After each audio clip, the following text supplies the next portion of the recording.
आज के गमत गुरुवार में आज हम कक्षा 6 के विद्यार्थी जंगल के अलग अलग प्रकार के बारे में बताएंगे।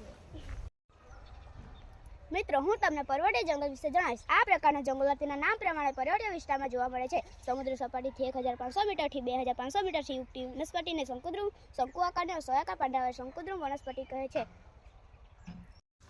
મિત્રો, હું તમને ઉષ્ણકટિબંધીય પાનખર જંગલો વિશે જણાવીશ।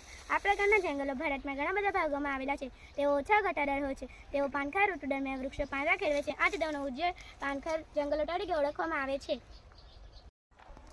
સૂકા ઝાખરવાળા જંગલો આ પ્રકારના જંગલો ઓછા વરસાદના પ્રદેશોમાં જોવા મળે છે। આ વૃક્ષો કાંટાળા હોય છે। રાજસ્થાન, હરિયાણા, પશ્ચિમ ઘાટ, પૂર્વીય ઘાટ અને આ પ્રકારના જંગલો સમુદ્રના ભારતીય સમુદ્રના ખારા પાણીમાં વિકસે છે। આ પ્રકારના જંગલો પશ્ચિમ બંગાળ, ગુજરાત અને અંદમાન નિકોબાર ટાપુઓના કિનારે આવેલું છે। ગંગા મુખ્ય ત્રિકોણ પ્રદેશમાં સુંદરવન નામનું એક જંગલ આવેલું છે। હું તમને ઉષ્ણકટિબંધીય જંગલો વિશે જણાવું છું। જ્યાં વરસાદનું પ્રમાણ વધારે હોય ત્યાં આ જંગલો જોવા મળે છે। વૃક્ષો દેદુરા અને ઘટાદાર હોય છે।